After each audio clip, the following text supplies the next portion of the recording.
Giai thoại về Trương Tam Phong, nhất đại tông sư võ học muôn đời. Trương Tam Phong là một nhân vật hiếm hoi trong những tiểu thuyết Kim Dung có thật ngoài đời. Ông chính là người đã sáng tạo ra Thái Cực Quyền và Thái Cực Kiếm. 1. Trương Tam Phong và truyền thuyết đạo giáo. Trong các tiểu thuyết kiếm hiệp Kim Dung, những nhân vật có thật trong lịch sử có lẽ chỉ được tính trên đầu ngón tay. Trương Tam Phong là một trong số đó. Trương Tam Phong tên thật là Trương Quân Bảo, là một đạo sĩ, người sáng lập võ đan môn phái võ thuật lớn ở Trung Quốc. Theo tiểu thuyết kiếm hiệp của Kim Dung, ông còn là người sáng tạo Thái Cực Quyền và Thái Cực Kiếm. Tương truyền ông sinh năm 1247 tại Long Hổ Sơn, tỉnh Giang Tây vào thời Nguyên Mạc. Ông được cho là người có hình dung cổ quái, tóc dài, râu rậm, mặt đỏ, môi thắm, ăn khỏe như cọp, đi nhanh như gió cuốn.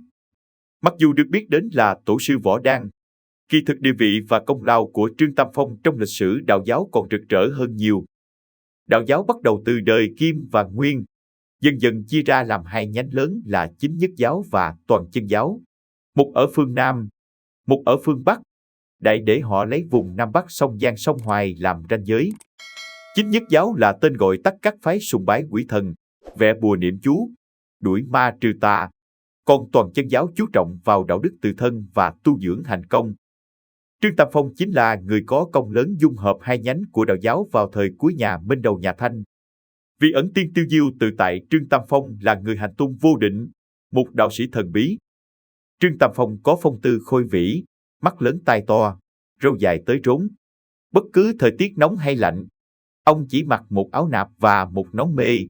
Có khi ăn nhiều hết mấy đấu cơm nhưng cũng có khi một ngày chỉ ăn một lần, hoặc mấy tháng không cần ăn.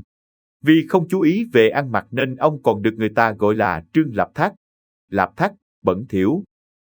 Theo truyền thuyết đạo giáo, Trương Tam Phong từng là thuộc viên của Thái thú Hoa Châu. Một lần nọ, ông cùng Thái thú đến Hoa Sơn bái yết một đạo sĩ tên Trần Đoàn. Trần Đoàn mời họ ngồi, bày trà và đặt một chỗ ngồi cao quý như có ý chờ đợi ai đó. Một lúc sau, quả nhiên có một vị đạo sĩ đến với áo bào lam, nón vải, thái độ ngạo nhiên. Trần Đoàn hết sức cung kính với vị đạo sĩ ấy. Hai người nói chuyện một hồi. Thái thú thấy mình bị đối xử lạnh nhạt có phần không vui. Vị đạo sĩ nọ rút từ ống tay áo ra 3 hột táo, một đỏ, một trắng, một xanh và nói: "Tôi đến đây vội quá không mang theo vật gì, chỉ có 3 hột táo này, chúng ta chia nhau cùng ăn nhé."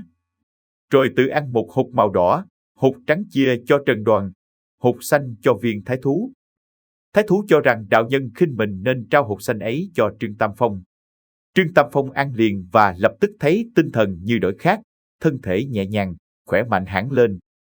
Đạo nhân cười lớn bái biệt rồi đi mất dạng. Thái thú lấy làm lạ bèn hỏi nguyên do. Trần Đoàn đáp: đạo nhân ấy là tiên ông Lã Đồng Tân đó. 3 hột táo kia là táo tiên chia ra làm 3 loại thượng, trung, hạ. Đại nhân còn tục cốt nên chỉ ăn hột xanh.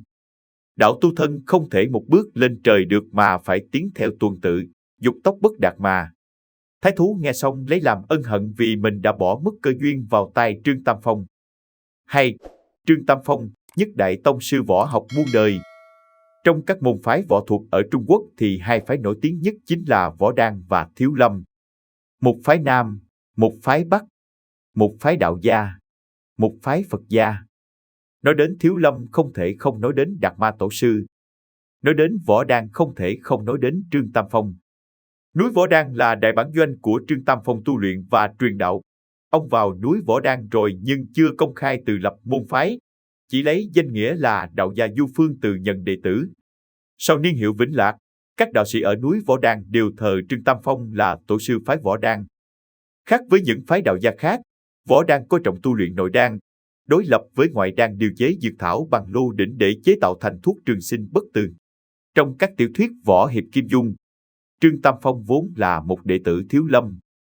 Sau một biến cố oan khuất tại chùa, ông được sư phụ Giác Viễn cứu ra khỏi chùa cùng Quách Tương con gái của Quách Tĩnh và Hoàng Dung, đồng thời cả hai cũng được đại sư Giác Viễn truyền lại một phần của bộ Cửu Dương thần công. Nhờ đó, Quách Tương đã lập nên Nga Mi phái, còn Trương Tam Phong thì sáng lập ra Võ Đan phái. Đến cuối đời, ông còn sáng tạo ra 2 môn võ công thượng thừa, đó là Thái Cực Quyền và Thái Cực Kiếm. Hai môn võ công ấy đã từng cùng đồ tôn Trương Vô Kỵ đã bại biết bao cao thủ võ lâm.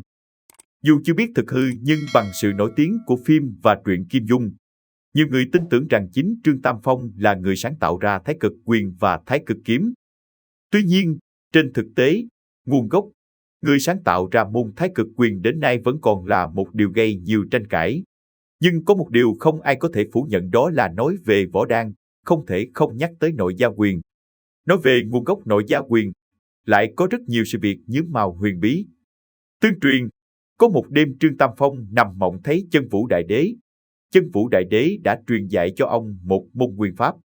Từ môn quyền pháp đó cộng với vốn võ học của bản thân, Trương Tam Phong sáng tạo ra võ đan phái nội gia quyền, chuyên về nội công. Cuối đời Minh có Hoàng Tông Hy viết Vương Trưng Nam Mộ Chí Minh nói rằng, sở dĩ gọi là nội gia vì lấy tỉnh chế động. Kẻ sử dụng ứng theo tay mà phát ra để phân biệt với nội gia của Thiếu Lâm. Đó bắt đầu từ Trương Tam Phong. Trương Tam Phong cho rằng tập luyện nội gia quyền trước hết là để dưỡng tâm định tính, tụ khí thu thần. Cũng giống như Thiếu Lâm quyền, nội gia quyền không truyền cho người ngoài môn phái. Đến nay truyền thống ấy vẫn còn. Võ đan do Trương Tam Phong sáng lập, sau này dần dần được sáp nhập vào Toàn Chân giáo, người đời sau thu thập các tác phẩm của ông thành bộ Trương Tam Phong toàn tập. Video của chúng tôi đến đây là kết thúc. Cảm ơn tất cả các bạn đã quan tâm tới xe hay V88 và theo dõi video của chúng tôi. Đừng quên like, share và đăng ký kênh nhé. Đặc biệt đừng quên bật chuông để theo dõi những video nhanh nhất. Một lần nữa xin cảm ơn tất cả các bạn.